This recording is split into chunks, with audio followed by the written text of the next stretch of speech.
Yeah, I did change, and I'm really glad I changed. This one's wife, Gwyneth Paltrow, absolutely beasts this one's wife. Hello, I'm H.G. Tudor. Picture the scene, if you will. This one's wife is in a large room in the Montecito mansion with its 37,000 flushing toilets. She's there issuing instructions to a flunky as to which clothing to pack for the forthcoming trip to Nigeria. Yeah, beige, camel, oatmeal, taupe, buff, biscuit, fawn, mushroom, don't forget the magnolia. But she's only doing this in a sort of half-hearted manner, because while she's flicking her finger towards the minion who is scurrying around selecting the appropriate clothing, she is keeping two beady eyes on a bank of televisions that are set into the wall. They all have labels. There's Harry Cam, and there he is, sat in a hotel room in London watching Teletubbies as this one's wife keeps an eye on him. The Prince of Wales and Princess of Wales channels are just a black screen. Looks like they've no contacted her. Nacho Figueres can be seen feeding a polo horse. Omid Scobie Cam shows him cracking one off over a picture of this one's wife. And then her eyes alight on the Gwyneth channel. And this happens.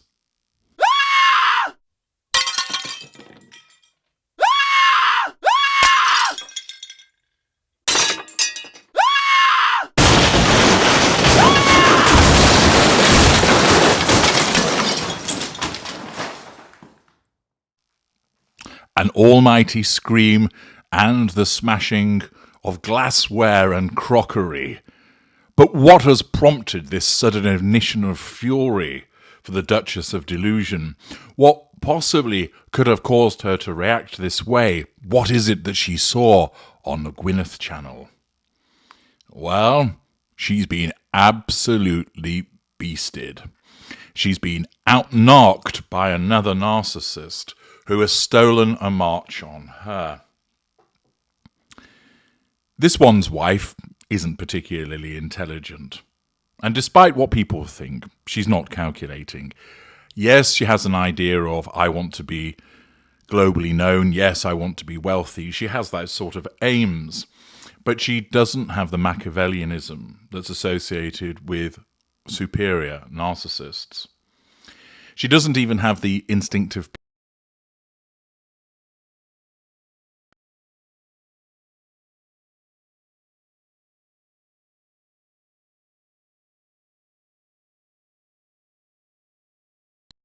that this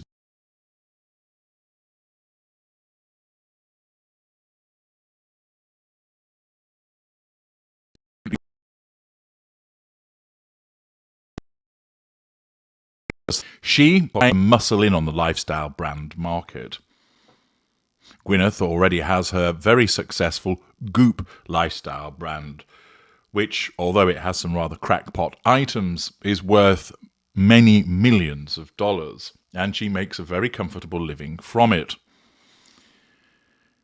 Nevertheless, she's not a stupid operator, and she recognizes the potential threat, even though it's completely cack-handed, in relation to what this one's wife is trying to achieve. And therefore, she's pulled out a power move to slap this one's wife down and, in turn, infuriate the Duchess of Delusion. Vogue reports inside Gwyneth Paltrow's intimate Goop dinner at her Montecito home with Loro Piana. Well, so far, so unclear. So she hosts a dinner for Goop. Let's find out more about what's going on.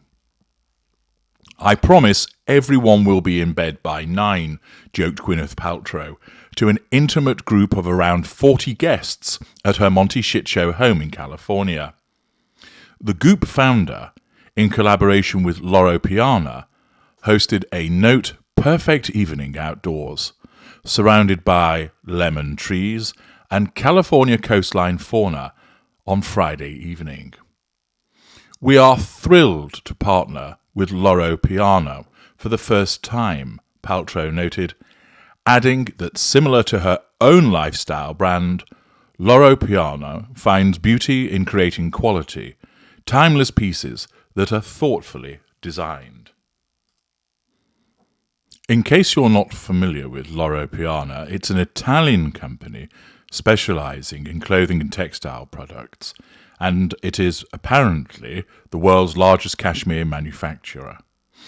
It was founded in 1924, and it's owned by the French multinational conglomerate LVMH, who of course is owned by the richest man in the world.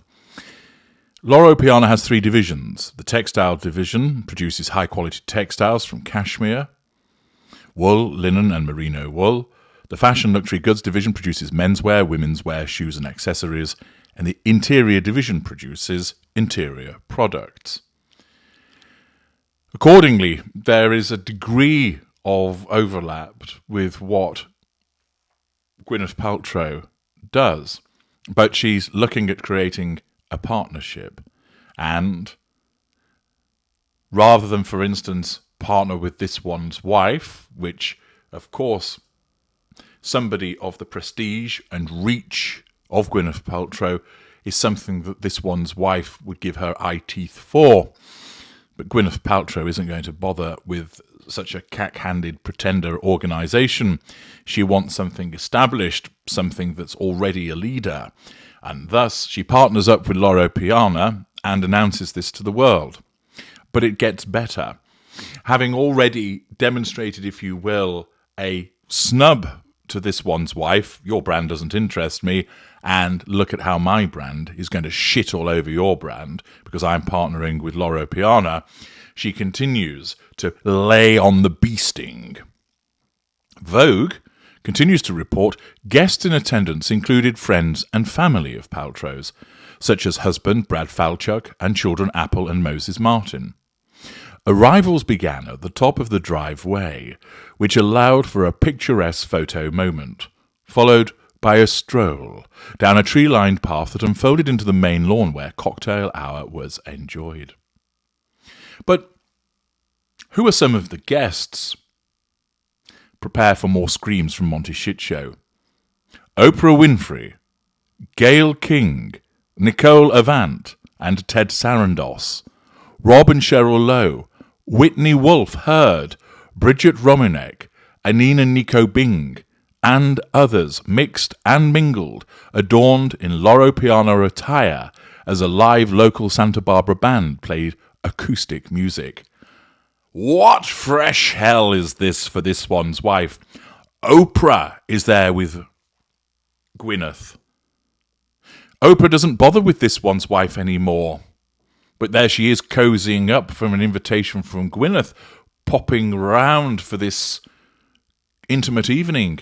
Gayle King, who supposedly was a lieutenant of this one's wife. Ted Sarandos, the boss of Netflix, he's there.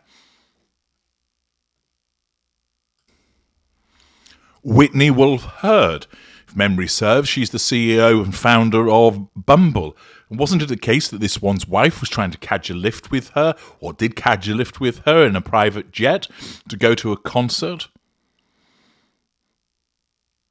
This is awful news for this one's wife and hilarious for the rest of us, as people that she thought would be loyal to her are spending time with what she regards as a competitor. Now, Gwyneth Paltrow won't see this one's wife as any kind of real competition, but she wants to let the pretender know that I'm the big mama in this environment, so don't get any ideas above your station.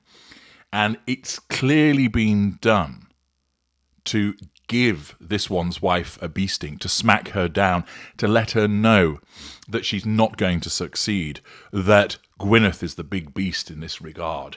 And the fact that she has Oprah Winfrey there, Gayle King, Ted Sarandos, Whitney Wolfe Herd, and others, you will see Abigail Spencer turns up. Oh, I thought she was good pals with this one's wife. It just goes to show who has the bigger draw of the two. It just goes to show who is the bigger hitter. And it's quite clearly Gwyneth.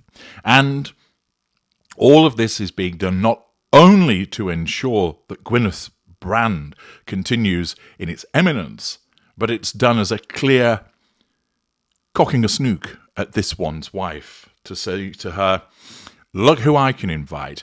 Look what I can host. Look at my pulling power. What do? Send jars of shitty jam surrounded by lemons to people, most of which haven't actually publicised it on Instagram because we seem to have stalled around 10 or 11 out of 50, haven't we? Vogue continues by explaining, in keeping with Montecito's reputation as the American Riviera, you can see what's been done there, a fresh Italian-inspired dinner was served atop elegant blue and white porcelain dinnerware from Loro Piana's L'Art della Table collection. Coming together here in one of the most beautiful places, Montecito, felt like the perfect celebration, Paltrow said. Much of the evening's decor was Loro Piana, from the wicker baskets and pillows to the cashmere blankets, soft accents that complemented Paltrow's tranquil garden setting. So she's advertising Loro Piana big style, quality showing throughout. No labels peeling off jam jars, nobody speculating as to who actually created it, no wilting elderflowers. As attendees bid farewell, they receive a gift bag stocked with luxe goodies, including a Loro Piana scarf, no shitty jar of jam here, and an assortment of Goop beauty products. As for the time, guests stayed seated, enjoying themselves well past 9. And as I've been speaking, you see a selection of photographs of the various guests that have attended. This is the type of publicity, this is the type of event, this is the type of finesse that this one's wife would kill for. And it just demonstrates how shittily regarded she is, that she can't pull something like this off. She can't have the pulling power that Gwyneth Paltrow has. She doesn't create the setting that Gwyneth Paltrow has. She can't get the partnership that Gwyneth Paltrow has. And the references to American Riviera, the handing over the lifestyle brand products, the partnership with Loro Piana, all of it is a clear assertion of control by Gwyneth Paltrow over those attending, over the wider readership, but also a very clear signal to this one's wife to say, I'm the big player here, stay in your lane. This one's wife will be infuriated by witnessing this. She will be screaming and smashing the crockery. She'll be fuming that Gayle King and Oprah and Abigail Spencer have gone to see them, that Ted Sarandos, shouldn't he be there working on the cooking programme? That's what this one's wife would expect. But the fact is that those individuals are attending something with an individual who this one's wife would love to cozy up to, but Gwyneth Paltrow wouldn't give the steam off her piss, even if it was going to be converted into a candle scent. The fact is, Gwyneth Paltrow looks down on the likes of this one's wife, sees her as an uncivilized, sharp-elbowed pretender who is a Janie-come-lately and a complete wannabe. And here, this is a huge flex by Gwyneth Paltrow, a narcissist herself, asserting control and doing so in a stylish finesse manner in accordance with the status of the type of narcissist that she is. This one's wife is being given an absolute beasting.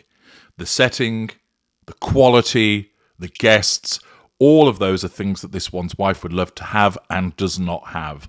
And Gwyneth Paltrow is rubbing her nose in it. It's a resounding victory and a complete beasting, which will send the packing for Nigeria into a tailspin. I'm H.G. Tudor. Thank you for listening.